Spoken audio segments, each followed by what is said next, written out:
Bienvenidos a News 24, el magazine de noticias y análisis en español de i24 News. Mi nombre es Carlos Burovich y como siempre conmigo el distinguido Damián Pachter me acompaña.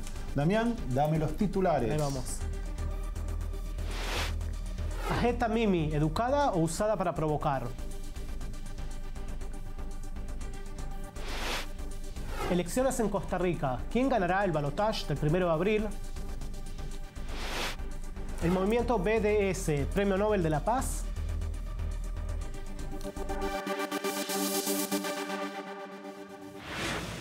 Y ahora vamos a nuestra editorial.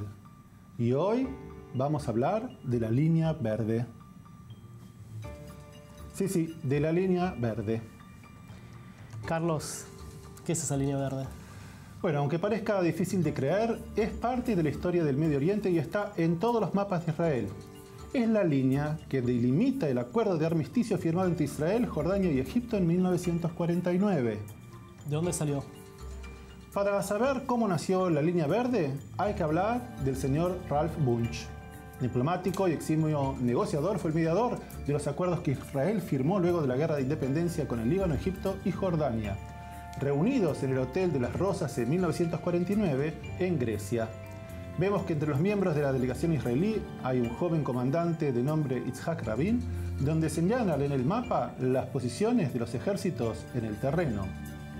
Al reunirse todas las partes, Ralph Bunche tomó un marcador verde y demarcó en el mapa lo que pasaría a la historia a ser conocido como la línea verde, que de facto fue la frontera hasta 1967. Veamos un poco de historia.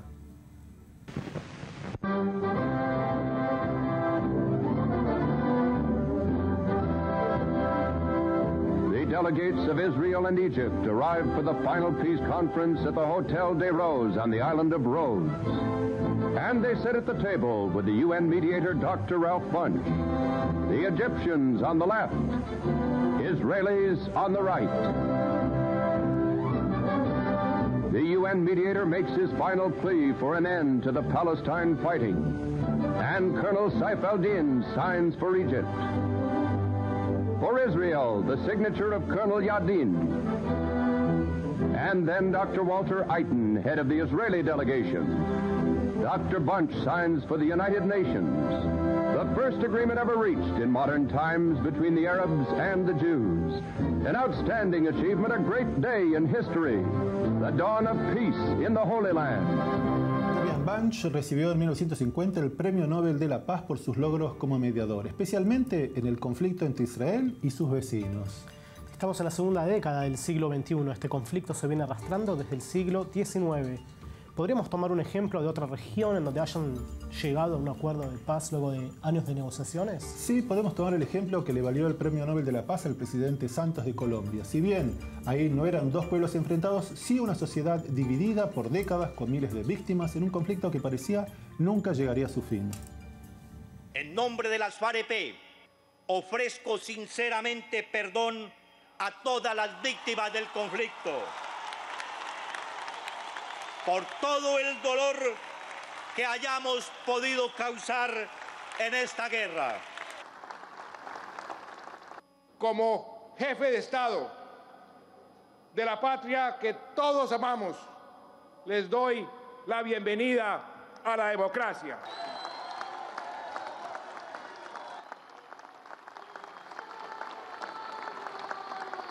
El acuerdo que se firmó el 26 de septiembre en Cartagena era, según los estudiosos del tema, como el Instituto Kroc de la Universidad de Notre Dame, uno de los mejores, si no el mejor y más completo que se ha firmado en la historia reciente para resolver un conflicto armado. ¿Quién amerita recibir un Premio Nobel de la Paz? Es muy buena pregunta. Más tarde nos vamos a ocupar del movimiento BDS, que fue nominado al Premio Nobel de la Paz, un movimiento que llama a boicotear Israel, aduciendo que es un país apartheid como lo fue Sudáfrica. ¿Es Israel un país apartheid como Sudáfrica? Más tarde nos vamos a ocupar y vamos a ver quién verdaderamente amerita o qué organizaciones internacionales ameritan recibir un Premio Nobel de la Paz. No se vayan, ya seguimos con News 24 en español, el magazine de i24 News.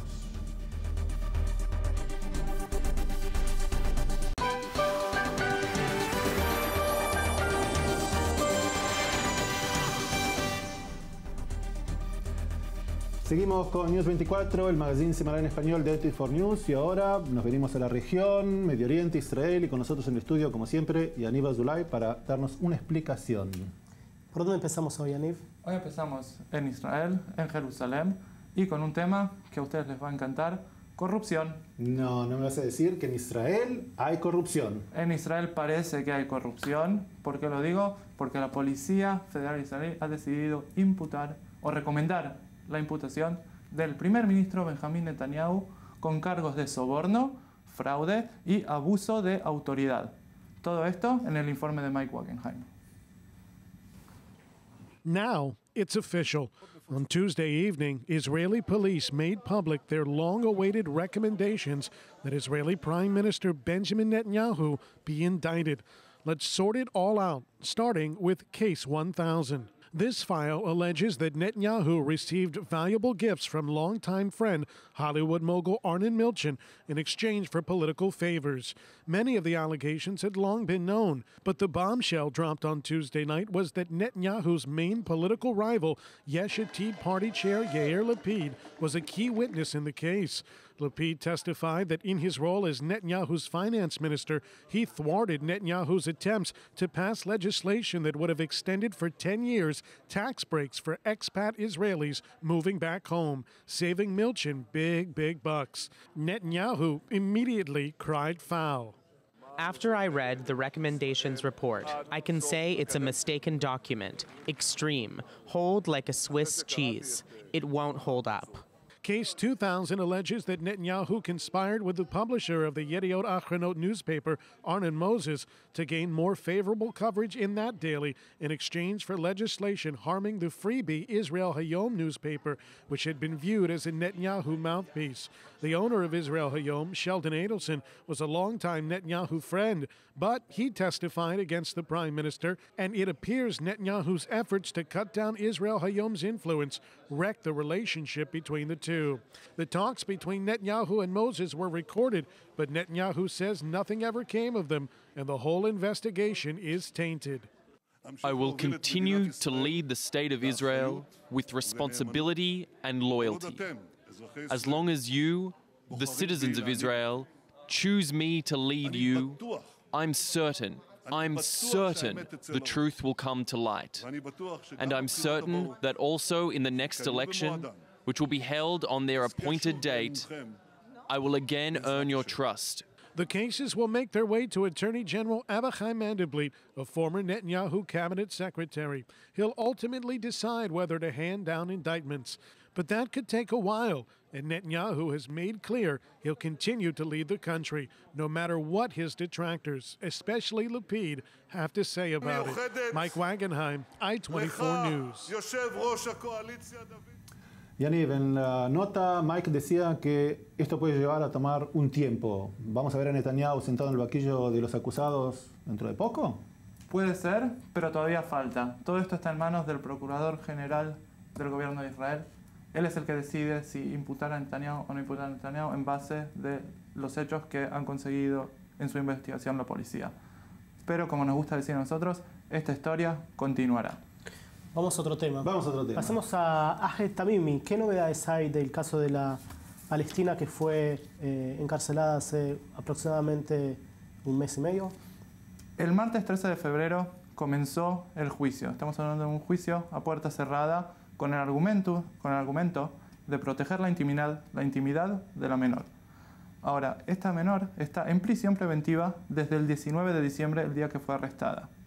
Todo esto en el informe de Daniel Tzemach, el cual estuvo en la corte y nos dejó este informe.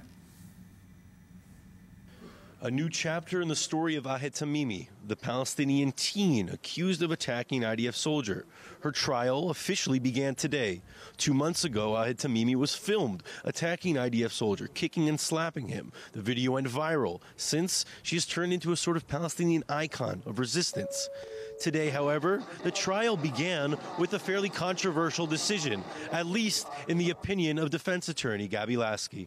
I think that the court decided to close doors, although they said it's because they want to defend Ahed. I think it's because they want to defend themselves. They're not interested in having an out international eye inside the courtroom, seeing how the Ayed's rights are being infringed.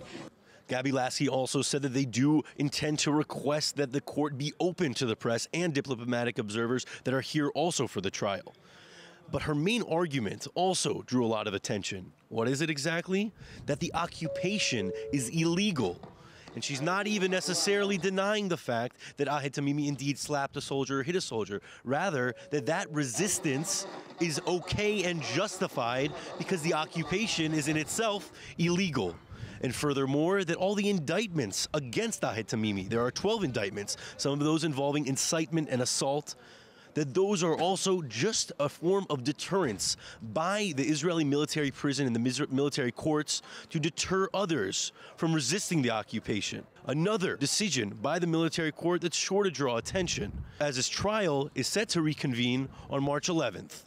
It's important to note that Ahed and her mother will be in custody until the remainder of the trial, as was decided in a previous bail hearing last month. Daniel Tzemach, I-24 News, Ofer Military Court. Yaniv, tenemos la imagen de Ahed Tamimi, que vemos que desde muy niña estaba ya participando de acciones contra Israel. ¿Es una heroína o es una provocadora? ¿O un poco de cada cosa? Muchos de los palestinos y de los medios de comunicación han intentado hacerla como la Che Guevara de los palestinos.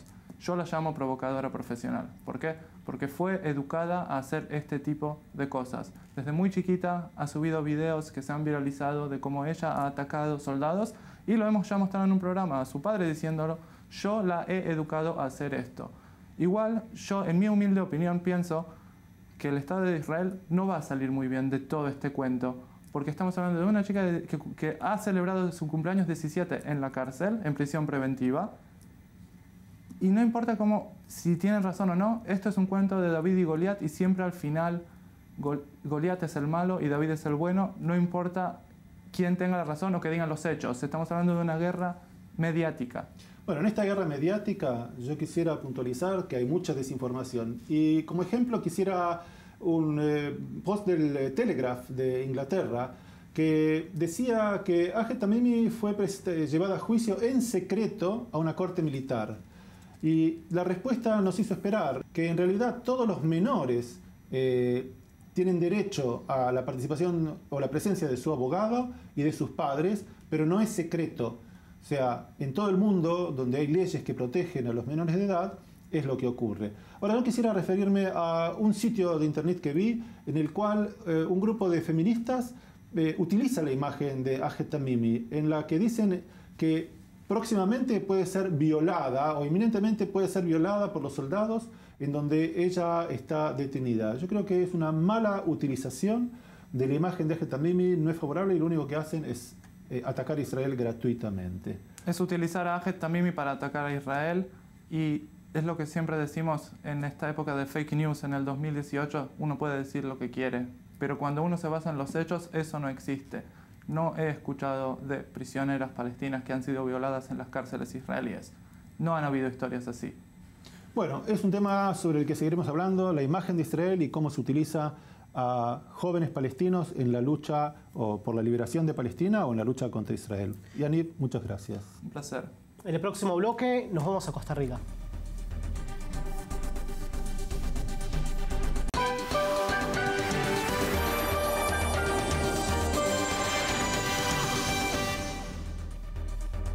Gracias por seguir con nosotros. Están viendo News 24, el magazine en español de I-24 News. Y ahora nos vamos a Centroamérica, a Costa Rica, y tenemos un invitado, un colega que por primera vez está con nosotros en el estudio. Bienvenido a News 24, Daniel Campos. Gracias, Carlos y Damián, finalmente. Finalmente, logramos traerte. Y gracias aquí me están dando la oportunidad de hablar de mi otro pequeño país. Bueno, por supuesto. Ya que estamos, dale, contanos. ¿Qué haces acá y de dónde venís? Bueno, yo crecí en un pueblo que se llama Los Ángeles de San Rafael de Heredia. Hay 7 provincias en Costa Rica. Una de las provincias centrales es Heredia. La capital se llama San José. Un país muy pequeño, menos de 5 millones de personas. Conocido por la naturaleza. No importa qué esté sucediendo en el país o qué suceda afuera. Tiene muy buena reputación de tener buena conciencia ambiental, de tener parques nacionales muy bellos, de tener cantidades de pájaros y especies. Y bueno, yo diría que por eso nos conocen en el mundo, por la belleza natural. Y por tu trabajo, como... todos saben en el mundo que en i24 News hay un costarricense. Mira, todavía no he tenido un scoop como el tuyo, entonces no me conocen por eso. Cuando eras pequeño, ¿en qué trabajabas? Me comentaste que recolectabas café. Bueno, no, en mi infancia recolecté café con amigos, pero nosotros íbamos por la diversión, ir a hacer guerra de café, a tirarnos los granos en el cafetal. No tanto a trabajar. Pero bueno, Costa Rica, se puede decir, fue muy conocido también por el banano, por el cultivo de banano y el café, hasta que ya a finales de los 80s y ya en los 90s, el high-tech o la industria, se puede decir, de la tecnología, sobrepasó la agricultura.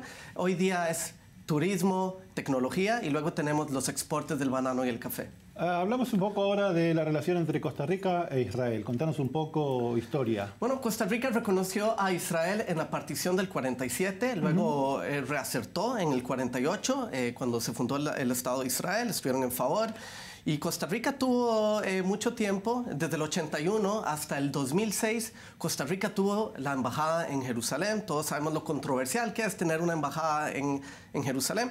En el 2006, el presidente Oscar Arias Sánchez, ganador del Premio Nobel Paz de 1987 por ayudar a negociar la paz en Centroamérica. No olvidemos la Guerra Fría, el efecto que tuvo en países como Nicaragua, El Salvador, Guatemala, y él ayudó a desmilitarizar y también a negociar y resolver conflictos. Y Oscar Arias decidió que eso había sido un error histórico, haber puesto la embajada en el 81 en Jerusalén, y la movieron a Tel Aviv.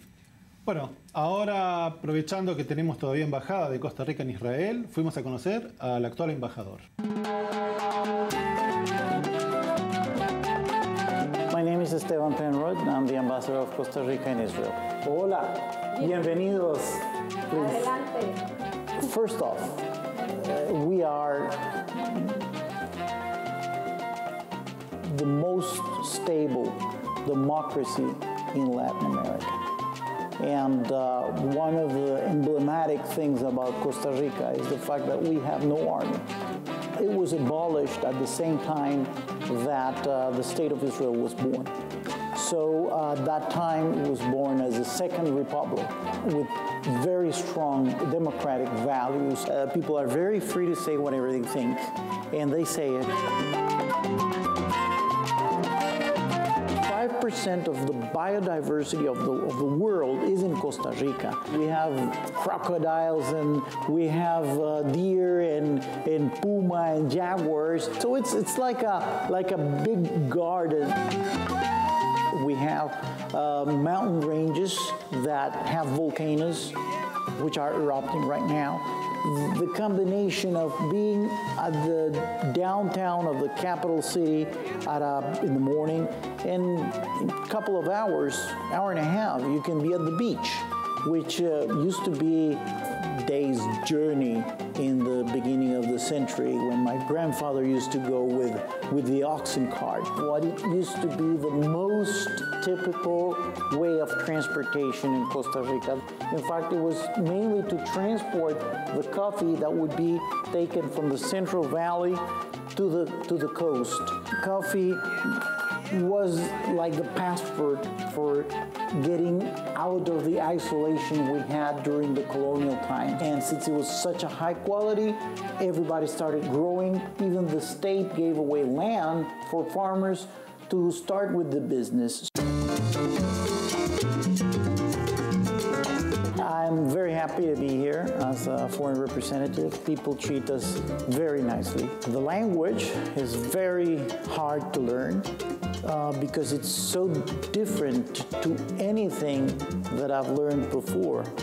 On the other hand, to see Israel, you know, it's like United Nations in a very small territory. So it's a very dynamic country.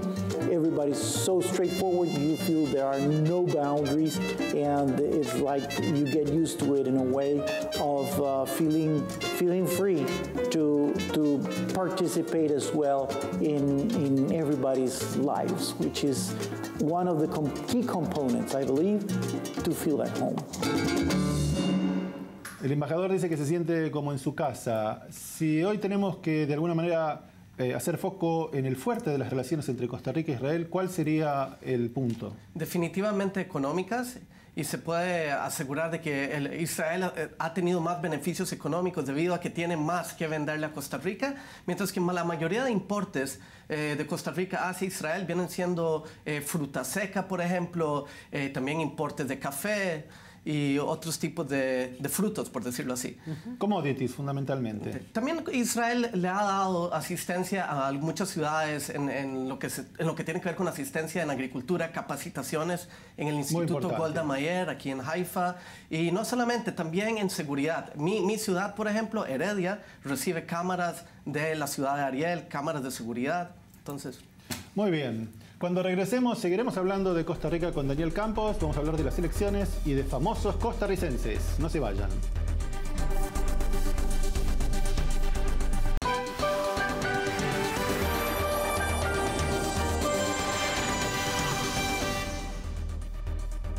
Seguimos en News 24, el magazine español de i24 News, y en el estudio con nosotros hoy por primera vez Daniel Campos, que estamos hablando hoy de Costa Rica, su país natal.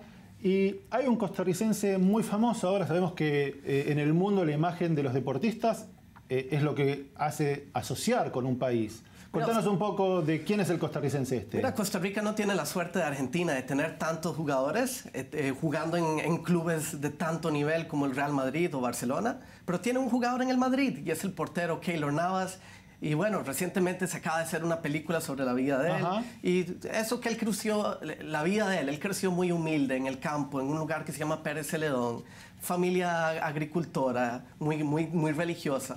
Y bueno, ha inspirado a mucha gente en Costa Rica. O sea que los sueños se pueden hacer realidad.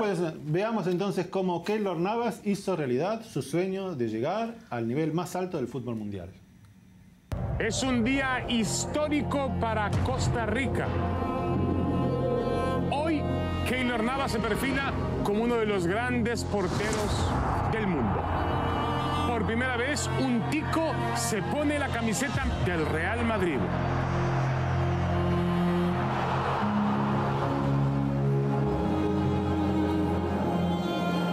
¿Y por qué portero? Cuando juego, siento como un calor. Como si pudiera hacer cualquier cosa. Chiquillo, pata caliente. Va, qué buen partido. ¿Me lo presta para llevármelo a la plaza?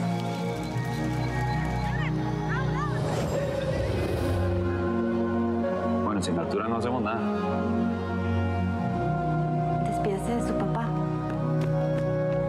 Viejo, yo aquí no soy nadie. Usted es un futbolista. Sí, pero el fútbol no paga las cuentas. Su concentración y esas atajadas, yo creo que tiene mucho futuro. Esto es una oportunidad. Yo voy a orar por usted. Keylor, bienvenido. No sé qué ilusiones. Por cada muchacho que llega, miles quedan fuera. Hay un mundo allá afuera y usted ni idea tiene. Mi vida es el fútbol. Se va a pasar la vida en una banca.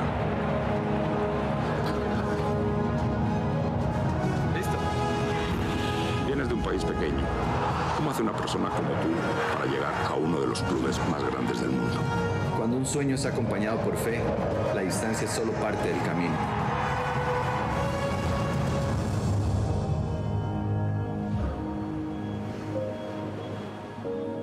Bueno, las fantasías y los deseos a veces se hacen realidad. Felicitaciones a Costa Rica por Keylor Navas. Vamos ahora a temas un poco más serios, por decirlo de alguna forma. Hay elecciones en Costa Rica el 1 de abril. Contanos cuáles son los principales temas que ocurren allí, los principales partidos. Bueno, elecciones en el Día de los Inocentes. Vamos a empezar con eso. Eso ya está bueno. ya empezamos mal. El sistema en Costa Rica es presidencial, no es parlamentario como el que hay en Israel. Y bueno, los partidos tradicionales, el Partido Unidad Social Cristiana y el Partido Liberación Nacional, se han visto debilitados debido a la corrupción en los últimos años. No. El partido actualmente en oficina. ¿Corrupción en Costa Rica? No, me suena familiar. Costa Rica no es diferente al resto de América Latina, como ya sabemos.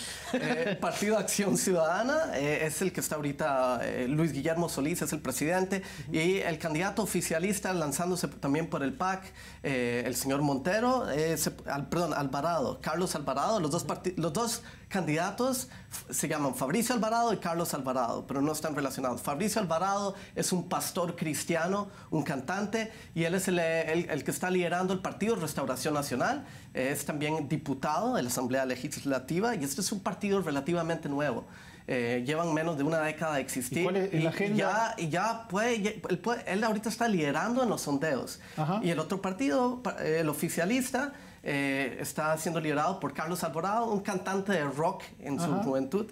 Y él también ahorita fue el ministro de Trabajo y también lideró el Instituto Mixto de Ayuda Social, que trabaja con el gobierno de Costa Rica para mejorar las vidas de las personas que tienen menos ingresos. Entiendo.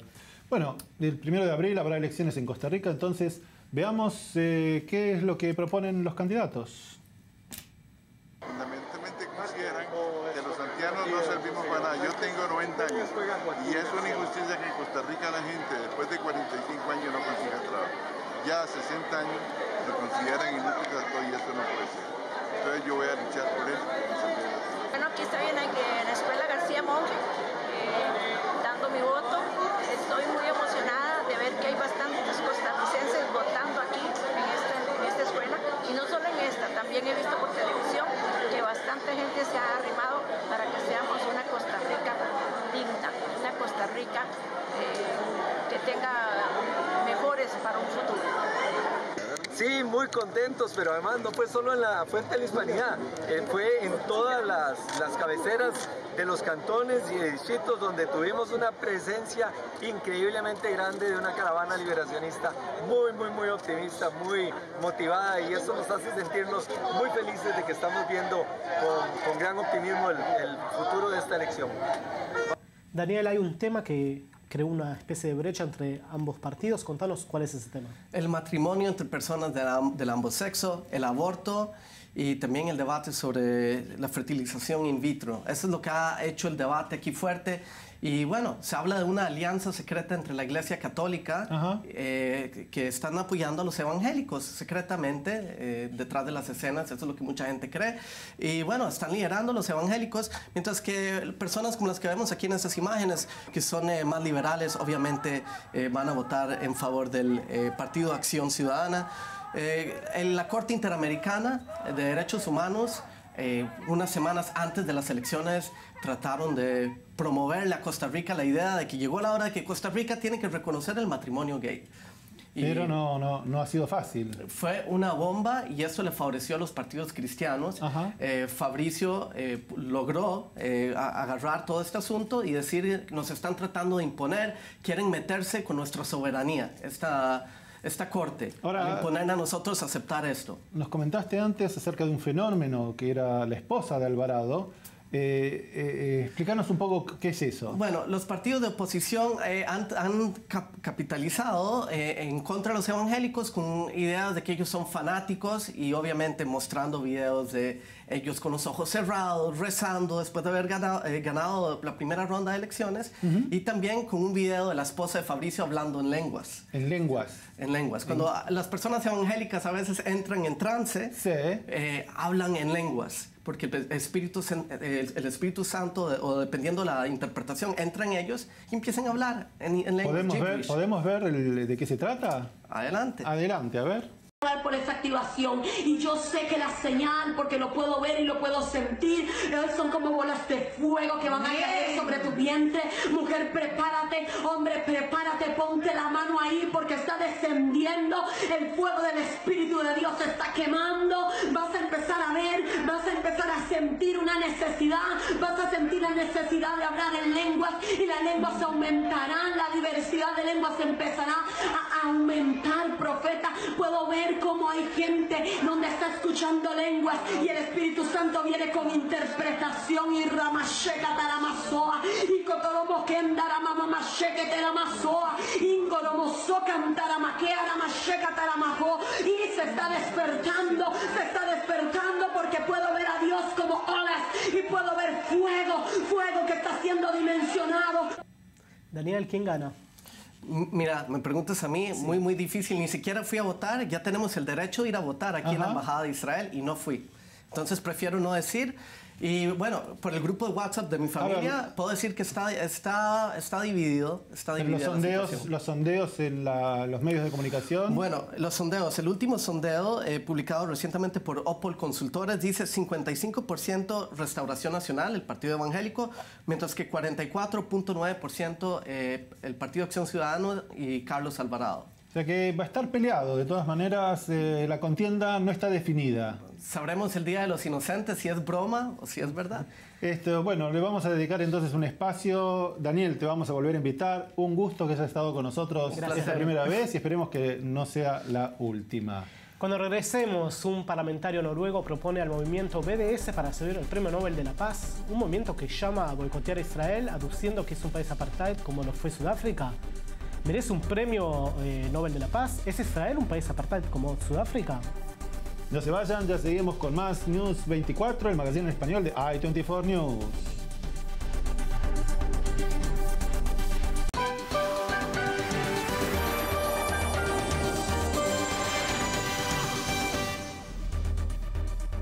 Gracias por seguir con nosotros. Están viendo News 24, el magazine en español de i24 News. Damián, al comienzo de la emisión en nuestro programa, en nuestra editorial, hablamos de Ralph Bunche, que ganó el Premio Nobel de la Paz por su tarea como mediador en el conflicto árabe-israelí.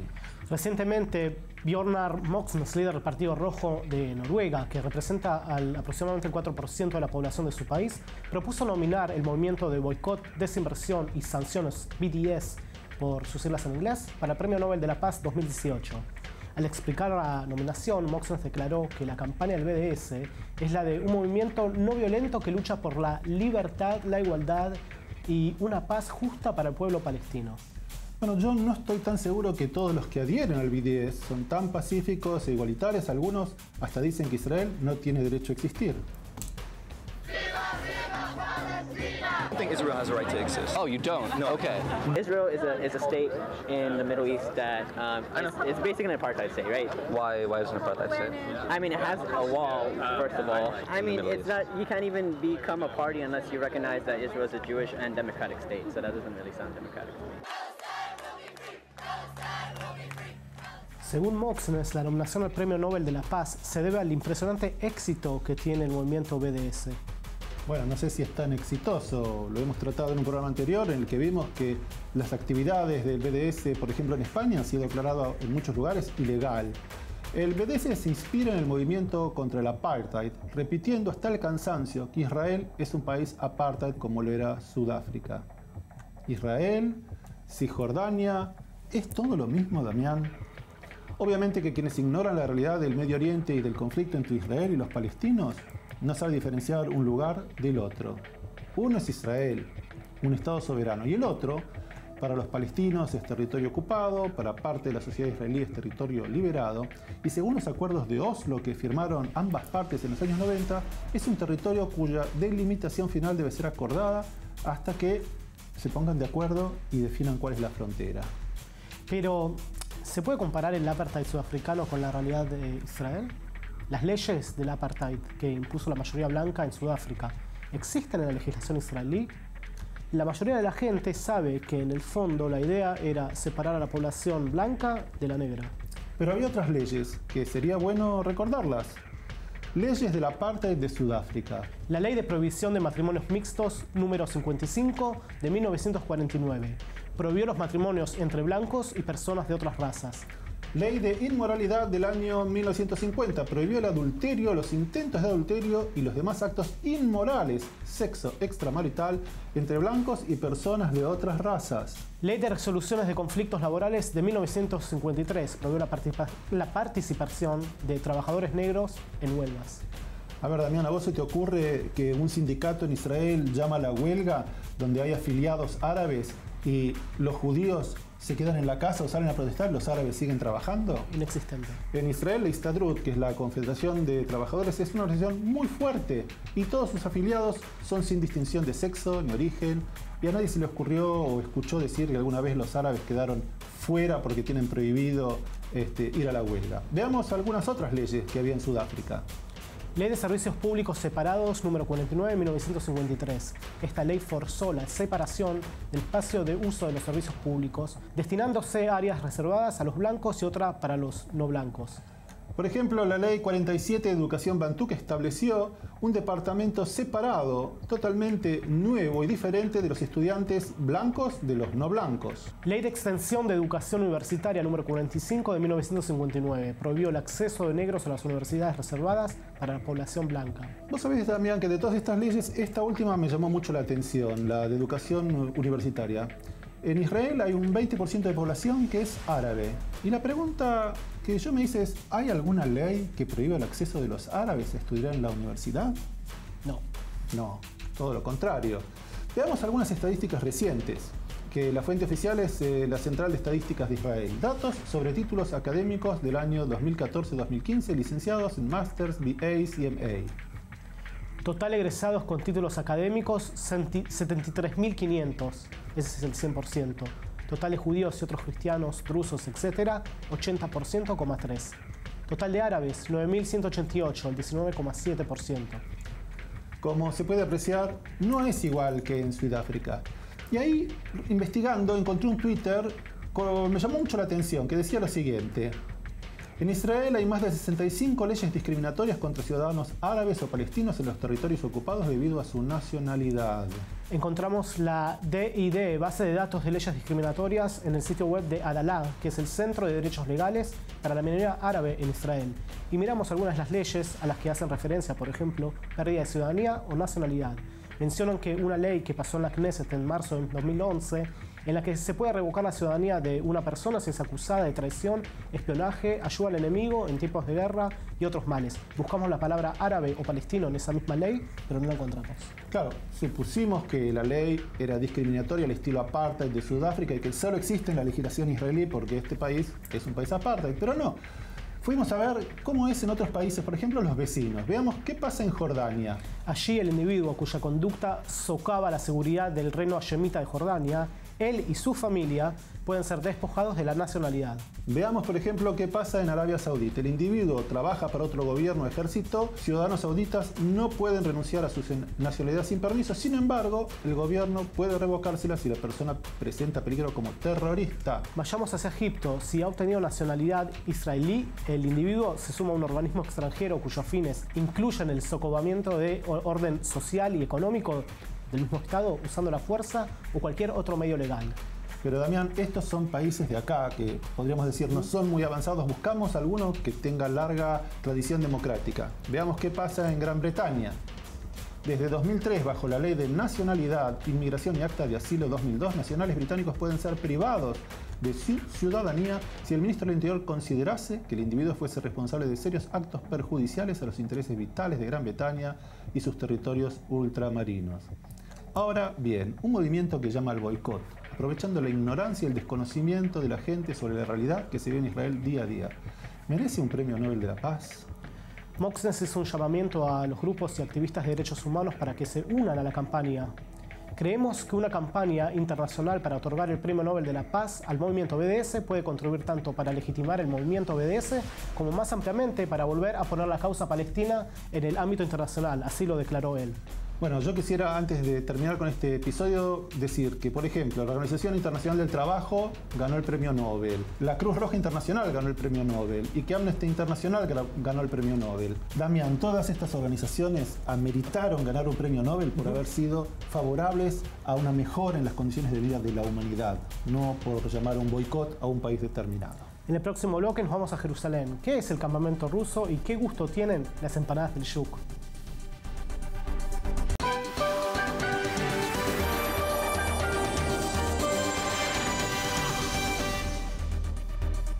Gracias por seguir con nosotros. News 24 en español, el magazine de i24 News.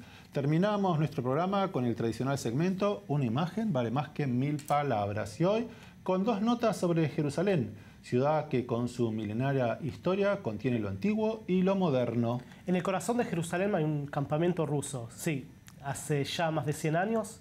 ¿Qué hacían los rusos hace más de 100 años en la Ciudad Santa? Para averiguar de qué se trata, Maya Margit fue a investigar y nos cuenta la historia. Jerusalem, city of gold, history, and secrets. This is Sergei's courtyard, one of Russia's most important holy sites in Israel, and part of a set of buildings known as the Russian Compound. After years of renovation under the Imperial Orthodox Palestine Society, or IOPS, the courtyard is finally reopening its doors. The IOPS is holding a ceremony with dozens of Russian dignitaries to mark the reopening of the Russian Compound. It's more than just a landmark in Jerusalem. It's also symbolic of the Russian presence in Israel. But it wasn't always so joyful here. In fact, this place has a long and murky past. The IOPS and Russian imperial family helped build the compound over 100 years ago. Its original purpose? To serve Russian pilgrims traveling to the Holy Land. Yet with the Russian Revolution in 1917, the priests and staff were expelled, and Turkish soldiers from the Ottoman Empire took over. The Israeli government purchased it in the 1960s, and for years, the Agriculture Ministry had its offices here. Until 2008, that is. Following long negotiations, Israel returned the building to Russia. Sergei Stepashin, the chairman of the IOPS and a former Putin confidant, says it was a delicate situation. This place was never for sale. Russia rented it to the Israeli Agriculture Ministry. There was only one difficulty: to remove those who were working or living here. We didn't want to do it by force. I would like to thank Israeli Prime Minister Benjamin Netanyahu, whom I met 3 times to discuss this issue. What once belonged to Russia has now been returned. Next month, a 22-room hotel will open right here, not just for Russian pilgrims, but for the public as well. There will also be a museum and a library for those who wish to learn more about this compound's rich history. From Jerusalem, Maya Margit, i24 News. Bueno, y no muy lejos del campamento ruso está el mercado, el Shuk de Mahane Yehuda. Y nos quedamos entonces en Jerusalén para ir al Shuk de Mahane Yehuda, en el que reinan sabores y aromas orientales mezclados con los que cada comunidad trae al llegar. Ese es el caso de un argentino, Lucas, que tiene un puesto de empanadas y a las que adaptó el gusto local con ingredientes que solo se consiguen allí en ese Shuk. ¿Vamos a comer empanadas?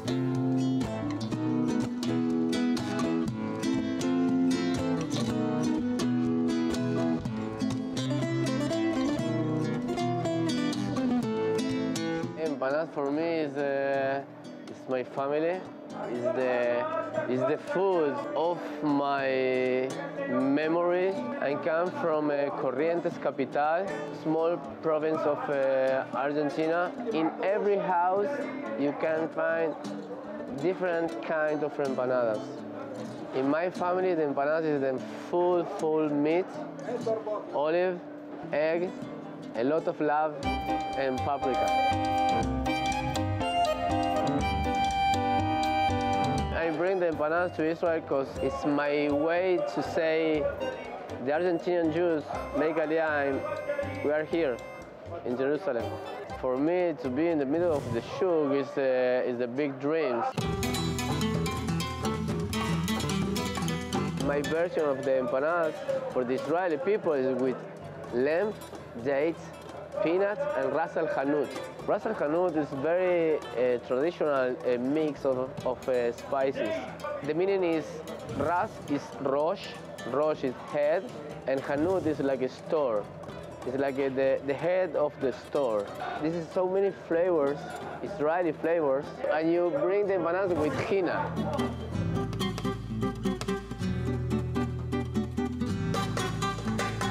You eat empanadas with your hand, and you don't need dishes and fork and knife. No, you are the empanadas. You don't need nothing more. And you see so many different kinds of people come to here and you say, wow, they understand our food. For me, it's the best.